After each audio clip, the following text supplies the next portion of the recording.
பேராசிரியர்கள், பொது வாழ்க்கையில் இருக்கிறவங்க, அரசியல் கட்சிகள், நீங்கள் ரூலிங் ஆள போகணுன்ட்டு போகிறீங்க இல்லைங்களா? எப்படிங்க நீங்கள் ஆளுவீங்க? ஐயா, உங்களுடைய தொண்டர்கள் வந்துக்கிட்டு மரத்து மேலே எல்லா கட்சிகளையுமே இருக்குது. நீ ஏறுன்னா நான் இப்போ அங்கே நின்னா நான் பேச மாட்டேன், கீழே இறங்குன்னு சொல்கிறதெல்லாம் இருக்குது. உனக்கு போய் முதல்ல இறக்கிட்டு வா அப்படிங்கிறாங்க. எல்லாரும் கிடையாது, ஒரு ஆள் தான் செய்கிறாங்க. ஆனால் இங்கே எல்லாருமே செய்கிறாங்க. யார் இறக்கிட்டு வர்றதுன்னு சொல்கிறது? அப்போ என்ன இருக்குது அப்படின்னு கேட்டிங்கன்னா, இதெல்லாம் வந்து நம்ம ரொம்ப, ஏன்னா நான் வந்து கிட்டத்தட்ட வந்துக்கிட்டு 1975லேருந்து அதுக்கு முன்னாடி இருந்தேன் கூட இந்திய எதிர்ப்பு போட்டதை சின்ன பையனாக பார்த்துவேன். 75ல் எமர்ஜென்சியை பார்த்துவேன். அதுக்கு பின்னாடி நாம் வந்து ஒரு இடதுசாரி அமைப்புகளுக்குள்ளெல்லாம் பயணித்து வந்துக்கிட்டு இந்த மக்கள் மத்தியில் வந்து நிறையா வந்து பண்பாட்டு கலாச்சார விஷயங்கள் இது பண்ணுறோம், பொது விஷயங்கள் கீழே நிற்கிறோம். என்ன அப்படின்னு கேட்டிங்கன்னா, வருங்காலத்தில்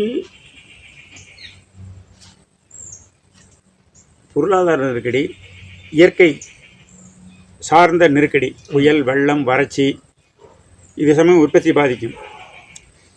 தண்ணி நல்ல தண்ணிக்கு இல்லைங்க, குடிக்க முடிய மாட்டேங்குது. கடுமையான வெயிலுங்க, கடுமையான மழைங்க, எல்லாருமே வந்துக்கிட்டு நீங்கள் சேர்ந்து தான் இதை எதிர்கொள்ள வேண்டியது இருக்கும். நான் சொன்னேன், சுனாமிக்கு நான் போயிட்டு வந்தேன்னு இல்லைங்களா?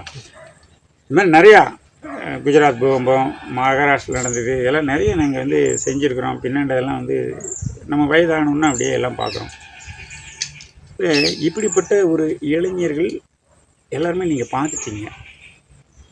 என்ன இருக்குதுன்னு சொன்னேன்னா, சதி விபத்துங்கிறத தவிர இந்த இளைஞர்கள் தொடர்ச்சியாக தவறான வழிகளில் வழிநடத்தப்பட்டிருந்தால் என்ன நடக்கும்?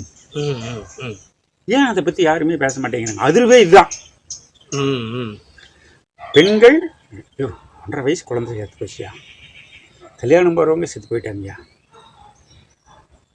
கண் இல்லாத அம்மா, இன்ஜினியரிங் நல்லா படிச்சுட்டு இருக்கிற பையன் என்ன இருக்காங்கன்னு சொன்னேன்னா, அரசியல் என்பது என்ன, எப்படி வந்து அரசியல் வந்து நம்மளுடைய அன்றாட வாழ்க்கையை பாதிக்குது, இந்த விஷயங்கள் எடுத்துக்கிட்டு என்ன கொள்கை வைத்தால் நாம் வந்து எல்லா மக்களுக்கும் என்ன சொல்கிறாங்கன்னா, அவர் நல்லது பண்ணுறதுக்கு வந்திருக்காரு, நல்லது பண்ணுறோம்னா ஐயோ அந்த கொள்கையை சொல்லி அந்த கொள்கை இப்படி சரியானதுன்னு சொல்லுங்கள். 19 பேசுறது இருக்குது பார்த்தீங்களா, மொட்டதாசன் குட்டையில் விழுந்த மாதிரி, அதெல்லாம் எந்த வகைக்குமே ஒத்து வராதுங்க. என்ன நினச்சிட்டு இருக்கிறாங்க? அப்போ வந்து இவ்வளவு அரசியல் பேசிட்டு அப்படியே ஒரு ஓரத்தில் உட்காந்துட்டு வேடிக்கை பார்த்துட்டு போறக்க நாங்களாம் இருக்கிறோம்.